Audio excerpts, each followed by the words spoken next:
Good morning. Welcome to a new episode of The Deep Within with Mr. K. And today I want to speak on a different subject.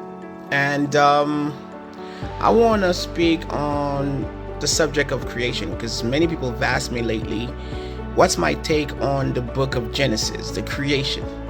Well, if you ask me, I'd say the book of Genesis, yes, it tells the story of the creation, but only partially. Because when you read the book, you realize that you don't find all the information or the information you need to paint a clear picture of what creation was like in its entirety. So when you read the book of Genesis, chapter 1, verse 1, it says, "In the beginning, God created the heaven and the earth," right?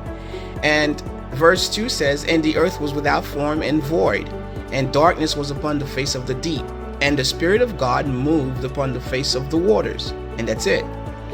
But when you read verse 3, 4, and 5, and so on, when you get into the creation itself, you realize that God is now saying He finds everything He creates good and blesses it.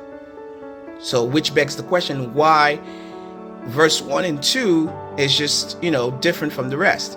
Because at that point, God is not actually saying that He created the heaven, and the earth perfect. So He's not actually, saying perfection was, right from the beginning. Because He clearly states when He starts, to see perfection. He says, "Then God saw that this was perfect, and He blessed it and called it whatever."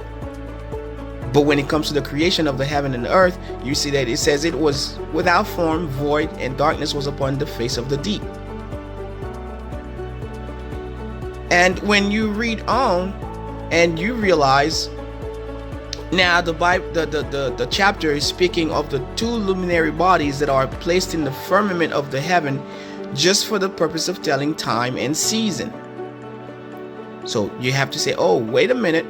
The Bible is not presenting the moon and the sun as planetary bodies. It's only presenting them as luminary bodies that are placed in the firmament only for the purpose of telling time and season. So there again, you got to ask questions. When you go on and read, and now, unlike the popular belief, in verse 26, and it says, "God said, let us make man in our image and likeness." Now, contrary to popular belief, like I said before, where we seem to always say there's only one God, this verse contradicts all that. Because God is clearly stating He's not alone in creation. He's not alone. He's got other gods. He's creating alongside other gods. Let us. He's not referring to singularity. Our is not also referring to singularity. He's referring to plurality, which means He was not alone. So that correlates or paints a broader picture of the other spiritual books, where you read and say, oh, there wasn't just one God involved in creation. They speak of gods, not just one God. So this verse, it lines up with the other books. And when you go on and read furthermore, you realize that even unto the seventh day, where the chapter closes, the creation, because on the seventh day, it says God then rested from all that He created, and He blessed it all. You realize there's nowhere you see the creation of the angels, the creations of the entities that we speak of all the times. Whether you're Christians or you're into spirituality, we don't see the creation of the so-called devil, the Satan, the Lucifer, the planetary bodies like Mars, Jupiter, and so on.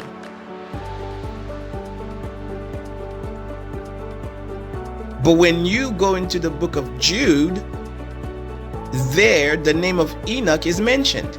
It says Enoch the just. And now they're referring to the Enoch in the book of Enoch. But Enoch paints a different picture of creation. He tells a story of, other entities that God created. And he was actually taken up to the heaven to go see other planetary bodies and galaxies. He's met them. He's talked to them. And he goes on to tell you the story of how the sons of God came down to mate with the daughters of men and had children with them. And out of their union came, the Nephilim, the giants. And how the giants went on to, affecting what they did on earth, and how God decreed against them, their doom. But also in the book of Genesis, you find a verse that correlates with that, where it says, when the daughters of men began to multiply on the surface of the earth, the sons of God found that they were fair and came and took unto wives and had children with them, and which were giants. So the book of Enoch depicts a better or a broader picture of creation, because there are so many things you don't get to see in the book of Genesis. So if you ask me, is the book of Genesis a complete, recall of the story of creation? I'd say partially. It tells the story of how the earth was created and mankind and everything therein. But as far as the other parts of creation, you don't find any information. Now, you got to ask yourself this question: was the information omitted from the book on purpose, or the author just didn't know? So that's up for you to find out. But again, like I said, I'm not going to debate why the book of Enoch was or was not placed in the Bible, but the book of Enoch tells a better, a story of creation.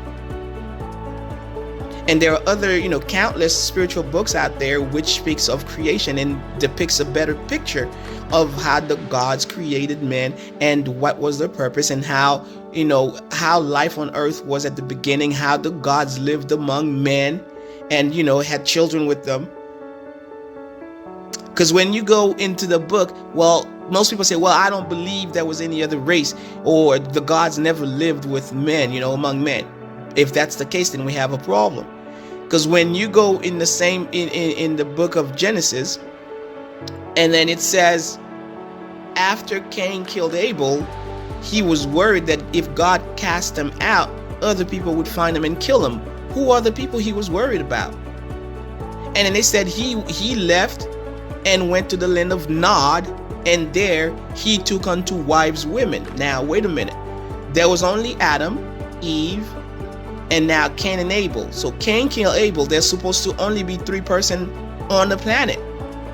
Just 3 persons on the planet. That's supposed to be Adam, Eve, and Cain.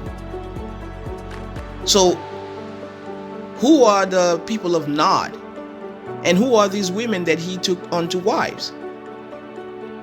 Because according to the Bible, at that point, there's only supposed to be Adam, Eve, Cain, and Abel. Now Abel is dead. There's supposed to be only Adam, Eve, and Cain.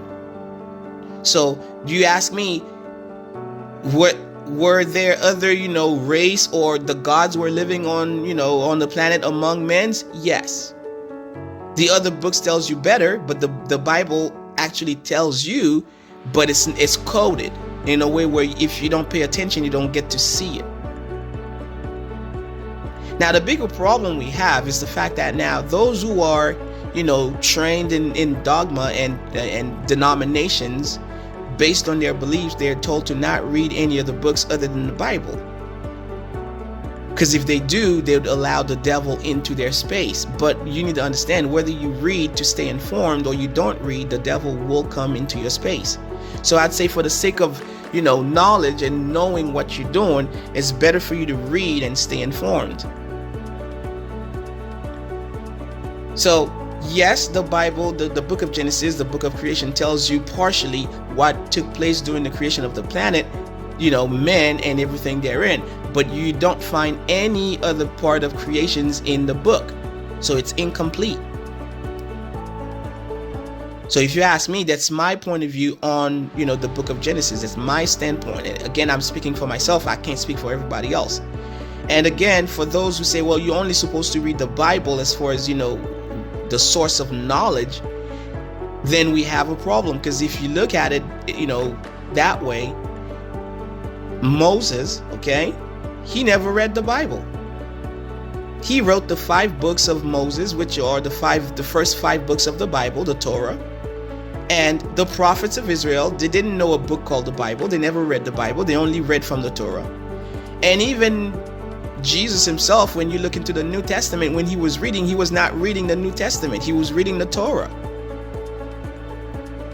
which are the 5 books of Moses. And given, the geographical position of Israel, or where they lived at that particular moment, there's no way they'd be reading a book called the Bible, because that didn't exist at the time.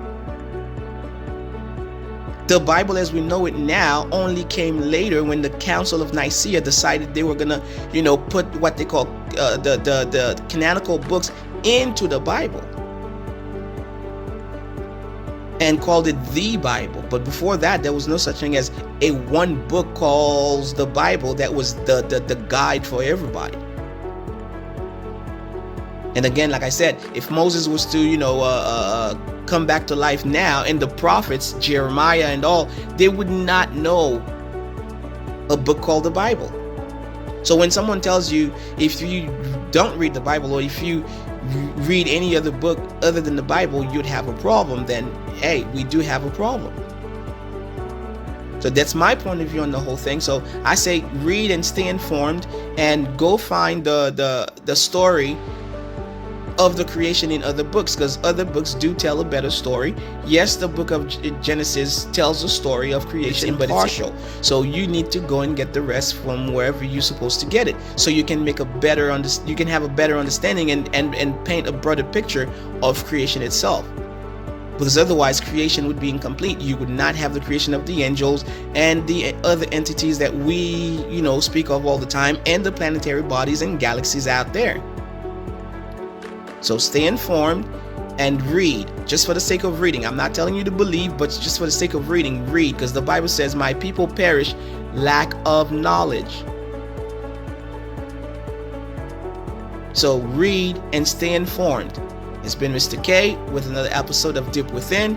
Go within. God is within. He will tell you all you need to know. You only need to go within. Stay blessed and have a good day.